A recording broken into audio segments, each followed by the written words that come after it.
the keys are to the glory days at the stick. From who's got it better than us to brick by brick. It's always the 49ers way, from off-season to game day. Yeah, we talk back. It's the 49ers Cutback.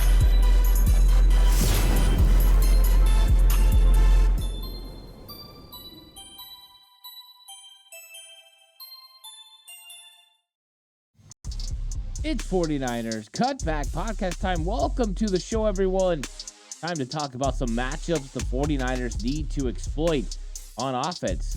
The 49ers have some really talented playmakers, and they need to make sure they exploit the Seattle Seahawks on defense.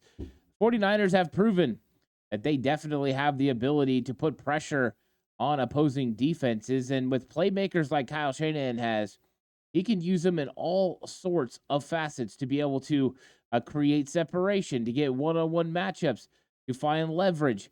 So many things of what Kyle Shanahan does with this offense is determined because of the great playmakers.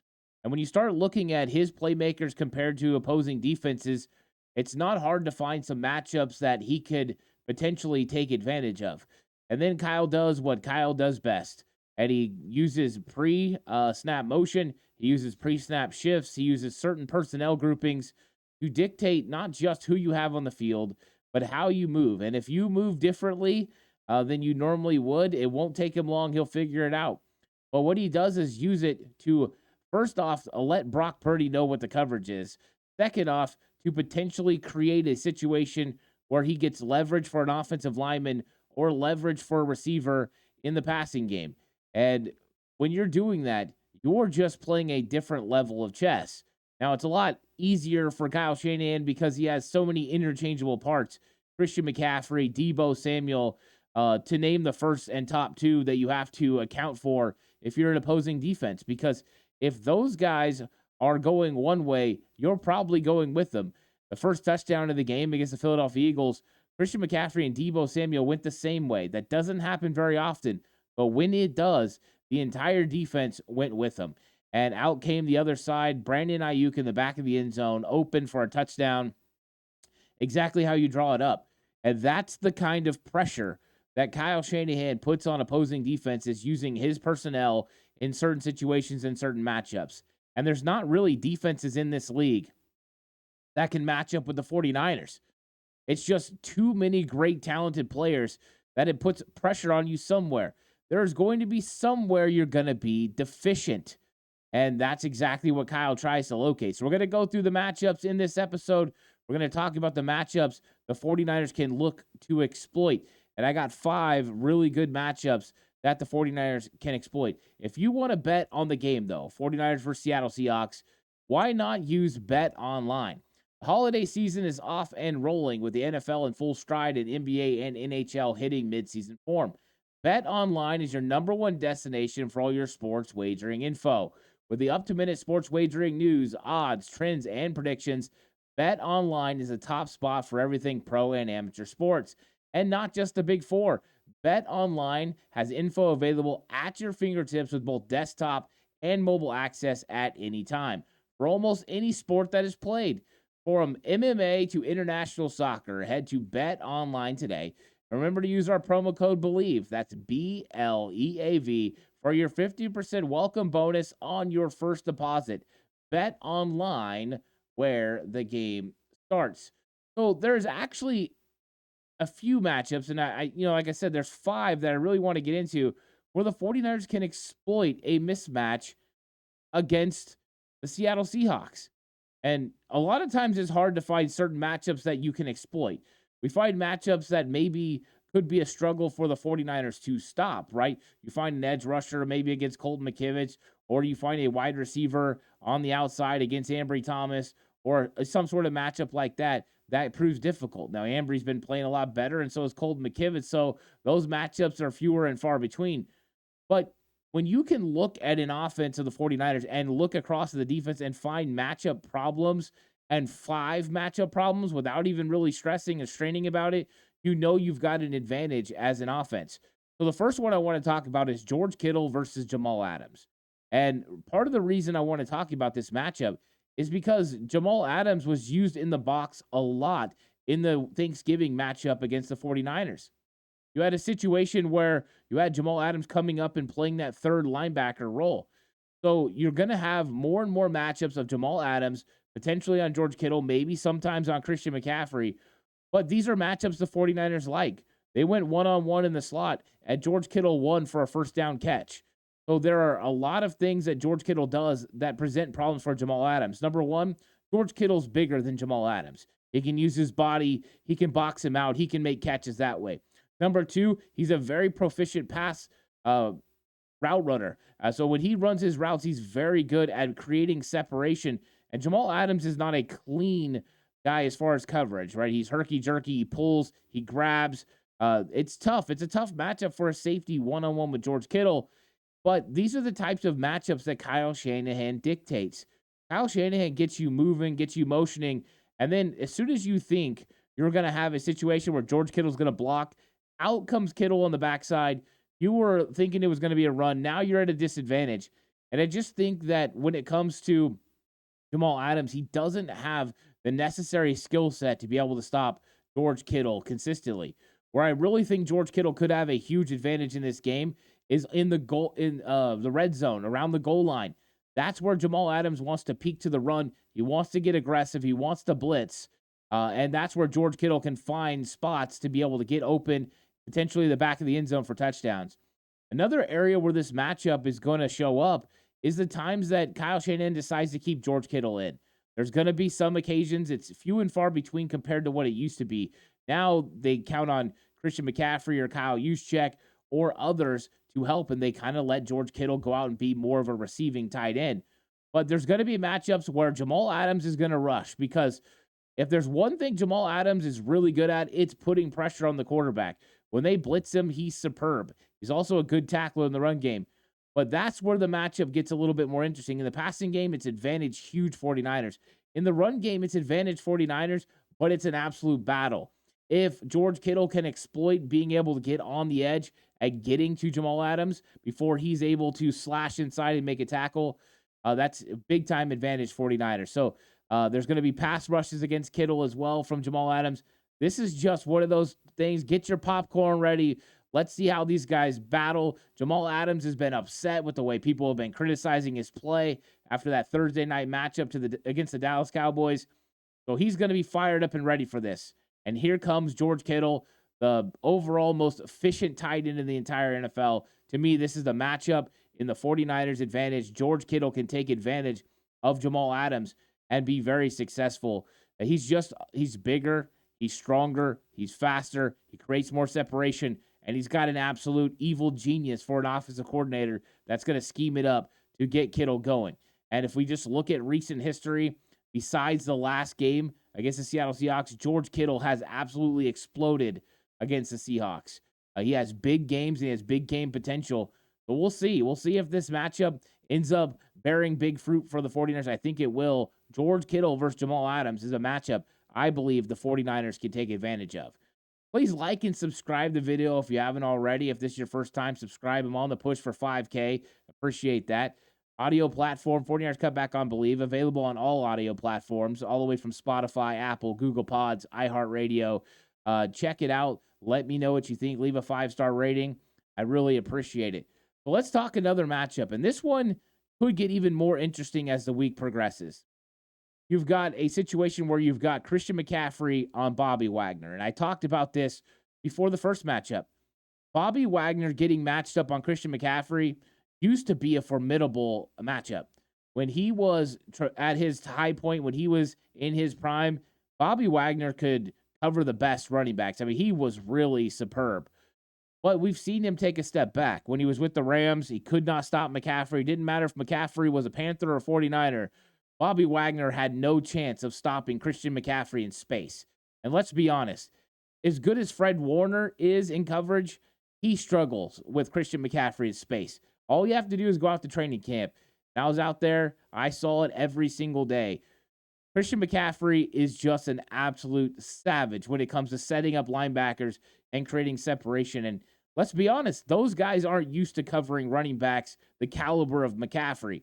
They're used to covering guys that route running is not second nature. Route running is something they don't work on as much. McCaffrey, this guy could be a legit slot receiver in this league. It's just spectacular. But now you've got Bobby Wagner against Christian McCaffrey. This is a twofold advantage for the 49ers because the first off, McCaffrey has an advantage in the run game because Bobby Wagner has to focus on a lot of things. And Christian McCaffrey has been very good about breaking arm tackles. And that's as we've gotten longer in the tooth for Bobby Wagner, there's been more and more arm tackles. But really where the advantage comes in just a dynamic way is in the passing game. Christian McCaffrey getting out there one-on-one with Bobby Wagner. And it really doesn't matter what route concept it is. That is a matchup that the Seattle Seahawks want to avoid like the plague. You don't want that matchup. Anytime you get a situation where McCaffrey's one-on-one with Bobby Wagner, the 49ers need to make that number one priority because that's a mismatch. And if you use the bump motion to motion him out a little bit or you set him up just outside the offensive tackle or tight end, and you get him on a choice route, it's over. Wagner just doesn't have the capabilities to be able to cover McCaffrey in space. In fact, I'm not sure Seattle could roll with one of their safeties and cover Christian McCaffrey in space. Could they go with Jamal Adams and put Quadre Diggs on George Kittle? They could try. Could they go Diggs potentially on McCaffrey? They can try. Here's the problem. You take an extra defender off the field, you take a linebacker off, you put in an extra safety, it sounds good in theory. The problem is, the first time you go focus all your attention on McCaffrey, here comes Debo in the run game. So you're going to get some of those unique matchups that benefit the San Francisco 49ers, and McCaffrey presents all kinds of problems. The way that Kyle Shanahan moves him from the backfield out into space, from lining him up out wide to lining him up in the slot, to lining him up in the backfield, to sending him in motion, all those things put pressure. In the first matchup, we saw him absolutely turn Jordan Brooks inside out. Now, Jordan Brooks is dealing with an MCL issue, so I'm leaving him out of this entirely. I'm putting it on Bobby Wagner. Bobby Wagner's going to have to handle it. And if it's not Jordan Brooks, it's going to be Devin Bush. And I think that's a matchup issue. Christian McCaffrey will turn Devin Bush inside out. Devin Bush at one point in his career was pretty solid in coverage. But still, even then, McCaffrey's an issue. With the movement, the motion, the play actions, the fakes, Brock Purdy's accuracy, it's just a mismatch issue. So Bobby Wagner is going to struggle with Christian McCaffrey. This is a matchup the 49ers can exploit for sure against the Seattle Seahawks, and the one that the Seattle Seahawks want to avoid the most. Wagner has helped them a little bit in run defense, but definitely in pass defense, he is a liability against a team that employs McCaffrey. And let's be honest, Deebo Samuel sometimes gets matched up on linebackers because he starts in the backfield. Really bad, right? Deebo Samuel, Christian McCaffrey being interchangeable creates those opportunities. That's a bad situation for them. Speaking of Deebo Samuel, one of the matchups that I love for the 49ers is Deebo versus Michael Jackson. Jackson in the slot against Deebo Samuel, and right now you've seen what Deebo can do. He's one missed tackle away from just changing the game entirely. He's the game changer for the 49ers. Yeah, McCaffrey can do it as well, but nobody on this 49ers team is as explosive as Deebo Samuel with the ball in his hands. But without the ball in his hands, Deebo affects everybody as well. He gets all attention and all eyes on him. And I'm thinking to myself, this is a matchup that I like for the 49ers because of the physicality of Deebo Samuel against Michael Jackson. And with all the attention that goes to McCaffrey, with all the attention that's going to go into stopping the 49ers run game, you're going to have an opportunity to get the ball to Deebo Samuel. I think this would be a great week for the 49ers to run some RPO because those linebackers are going to want to engage to stop Christian McCaffrey. And the best at catching the RPO on the 49ers is Deebo Samuel. He did this a lot with Jimmy Garoppolo. He had success with it last year with Brock Purdy a little bit. Now this year, it's an advantage. That linebacker engages and comes in up near the line of scrimmage, and boom, right behind it with the quick little toss from Brock Purdy, and you have yourself a big play, especially when it's Deebo, because he's one tackle away. And the dynamic ability Deebo displayed against the Philadelphia Eagles is definitely playing in Clint Hurt, the defensive coordinator for Seattle Seahawks mind, in Pete Carroll. They're going to look to limit Deebo Samuel. The problem is, how do you do it without taking somebody out of position and not having them involved in the run defense. You can't. Plus, when you put Deebo Samuel in the slot against Michael Jackson, that is a issue for the Seattle Seahawks. Like, I just don't know how you can go ahead and think that that is a good matchup for them. Now, they run a lot of zone, so that could be beneficial for sure. You get the zone coverage going. They ran a lot of too high safety looks last time, which I was shocked. Last time the 49ers played the Seahawks, I was expecting them to do what the other guys had done, what the other teams that had beat the 49ers had been doing. Cleveland, Minnesota, Cincinnati, single high safety, load the box, Brock Purdy go beat us. As soon as Deebo came back, though, guess what? Two high safeties are back. They're worried about Deebo Samuel, Brandon Ayuk, George Kittle, right? All these guys in the passing game. And when that happens, that's when you're in for a little bit of hurt. So you got Ayuk on the outside. You can put Christian McCaffrey somewhere. You can put Deebo in the slot, put Jawan Jennings out wide, put George Kittle out wide. Just presents too many problems. So this is a matchup that I'm a huge fan of because all the while you're trying to figure out where Deebo Samuel is going to start from, because he could start his route from, in the slot, outside, in the backfield, going in motion, running an exit motion towards the sideline. You just don't know. And the way that he's able to catch screens, you have to be ready for that just in case. There's too many areas where he can be successful. My guess is Seattle's going to try to run some zone coverage on the 49ers and try to make it so they muddy it up a little bit for Brock Purdy. But Deebo Samuel is a real problem for the secondary. And I probably could have thrown the entire secondary in there. Because when Deebo gets the ball, nobody wants to tackle this guy when he's going full speed. He just snatches chains. He goes out there and he makes big plays. So to me, this is a situation where I'm looking for Deebo to take advantage of Michael Jackson and take advantage of anyone they decide to put on him, especially if it's Diggs. And on the outside, if they want to put Tariq Woolen on him, go for it. If you want to put Devon Witherspoon on him, go for it. That means more than likely Brandon Ayuk's finding some sort of coverage that the 49ers absolutely like. So Deebo in the slot, I think, is a big mismatch. Deebo in general is going to be difficult for Clint Hurt in this defense to figure out where he's going to be and where he starts from. Pressure from all areas. 49ers just got to keep moving people around, keep switching personnel groupings, and make it difficult. And the success came last time with Kyle Shanahan in 21 personnel and the Seattle Seahawks coming in and being with three safety look. 49ers were able to overpower them in the run game, and that was significant. 49ers being able to run the football is definitely going to be a key in this football game. Trent Williams versus Darrell Taylor and Boye Mafe. And the reason that I think this is a huge advantage for the 49ers to exploit is I don't even worry about the passing game. Trent Williams hasn't given up a sack since week 13 of 2022. Trent is just brilliant in pass protection. There's nobody as good as Trent Williams. He is the cream of the crop in the NFL. But the reason that I like this matchup is in the run game. Because when Trent Williams is healthy and he's moving, and when he was playing on Thanksgiving Day, that wasn't full speed Trent Williams. Against Philadelphia, we seen full speed Trent Williams. So he's back.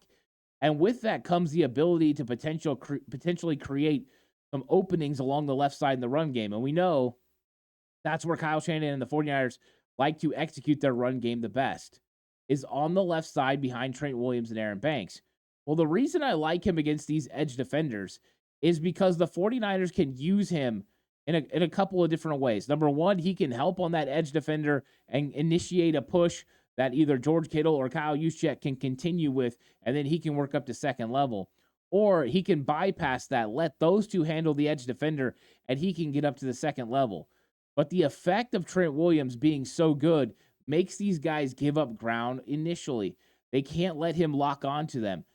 They can't allow Trent Williams to get a push and get some movement. Plus, they're so excited about potentially speed rushing and getting some pressure off the outside, they take themselves out of some place, right? They fly upfield. Next thing you know, Trent Williams goes upfield, and they're sitting there, and they get trapped. One of those guys comes back and kicks them out and creates a huge void in the run game. And that's just Trent Williams in the run game. That's just the effect that he has. He makes it easier for everyone else. He makes it easier for Aaron Banks.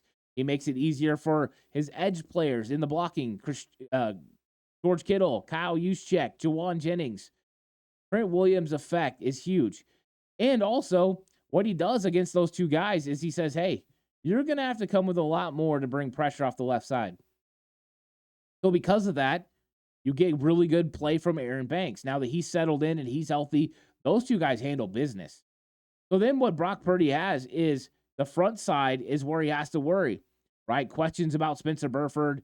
You have John Feliciano, so there's no concern there. Both of those guys you feel comfortable with. At right tackle, you got Colton McKivitz. Now Brock Purdy, he knows where the pressure could come from. But also Kyle Shanahan knows where he needs to potentially give help. If you need to give help, you can go ahead and do it. And yes, they got some good edge rushers. They've got these guys, Darrell Taylor. They've got Boye Mafi. I mean, they're good. And they've got other guys that come behind them, right? They have Frank Clark, even though he wasn't active against the 49ers last time. But they also have some interior guys like Leonard Williams who could line up on the outside, or Draymond Jones. So those guys are potential guys that can put pressure. So it's definitely an interesting matchup, but I think it's one the 49ers exploit all day long. I love Trent Williams against Taylor and Mafi. I think that's an advantage 49ers on offense, both pass protection and run offense. And let's be honest, the 49ers want to run the football again off the left side. That's where they're most successful, and it's also very beneficial for their passing game in the play action game because now you can boot out to Brock Purdy's dominant arm in his right side. So he runs the play action that way and comes out the other way. We've seen that be highly effective. We also seen the counter play that came from Debo be highly effective because Hassan Reddick was flying down the line of scrimmage and they were expecting them to run left. Once you start marrying things together, everything looks the same. You come out the other side, you have success throwing the football. It's a perfect scenario for the 49ers. Effectiveness starts, though, with Trent Williams. They weren't as effective during their 3-game losing streak. He got hurt and he finished the Cleveland Browns game, but make no mistake, he was not the same player down the stretch in that game. He missed Minnesota, he missed Cincinnati, and that was huge for the 49ers. Once Trent Williams came back, it's been a different ball game. It's been completely different on that offensive line. It eased up everything for everyone else, and I think he's going to dominate this matchup.